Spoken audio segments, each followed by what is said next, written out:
সর্বকালের সর্বশক্তি নিয়ে ইরান আঘাত করবে যুক্তরাষ্ট্রে। মধ্যপ্রাচ্যের উত্তপ্ত ভূ রাজনীতিতে আবারও নতুন করে আলোড়ন তুলেছে ইরান। সরাসরি হুঁশিয়ারি না দিলেও ইঙ্গিত স্পষ্ট, যদি আবারও আক্রমণ হয় তবে এবার জবাব হবে ইতিহাসের সবচেয়ে কঠোর। এমন বার্তা এসেছে ইসলামিক রেভলিউশনারি গার্ড কর্পসের উচ্চ পর্যায়ের কমান্ড থেকে। প্রশ্ন হচ্ছে, ইরান কি সত্যি সেই পর্যায়ের শক্তি অর্জন করেছে যা দিয়ে যুক্তরাষ্ট্রকে সরাসরি চ্যালেঞ্জ জানানো সম্ভব?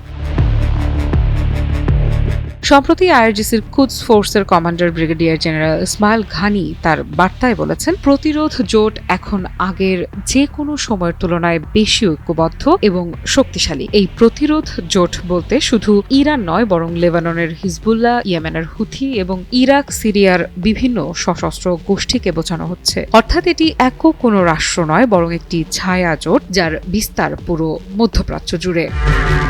কিন্তু কেন এখন এই বার্তা? বিশ্লেষকেরা বলছেন, সাম্প্রতিক সংঘর্ষে যুক্তরাষ্ট্র ও তার মিত্রদের উদ্দেশ্যে এটা ইরানের যুদ্ধকৌশল। সরাসরি যুদ্ধের বদলে তারা তৈরি করছে বহুমাত্রিক চাপ, ক্ষেপণাস্ত্র, ড্রোন, সাইবার আক্রমণ এবং সহযোগী বাহিনীর মাধ্যমে একযোগে আঘাতের প্রস্তুতি।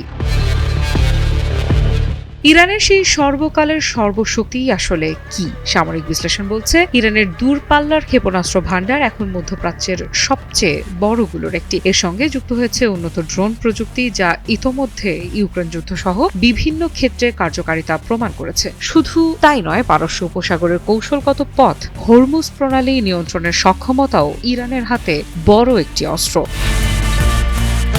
অন্যদিকে যুক্তরাষ্ট্রের জন্য বিষয়টি এত সহজ নয়। একাধিক ফ্রন্টে যুদ্ধ চালানো, মিত্রদের নিরাপত্তা নিশ্চিত করা এবং জ্বালানি সরবরাহ স্বাভাবিক রাখা, সবকিছু মিলিয়ে পরিস্থিতি হয়ে উঠছে জটিল। বিশেষ করে যদি প্রতিরোধ জোট একযোগে সক্রিয় হয়ে ওঠে, তাহলে যুদ্ধের চেহারা পুরোপুরি পাল্টে যেতে পারে।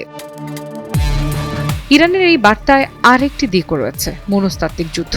সরাসরি হামলার আগেই প্রতিপক্ষকে ভয় দেখানো এবং অনিশ্চয়তায় ফেলা, কৌশলগতভাবে দুর্বল করা। এই কৌশল বহুদিন ধরেই ব্যবহার করে আসছে তেহরান, আর এবার সেই বার্তাই যেন আরও জোরালোভাবে তুলে ধরা হচ্ছে। আফরিদা ইফরাত, নিউজ 24।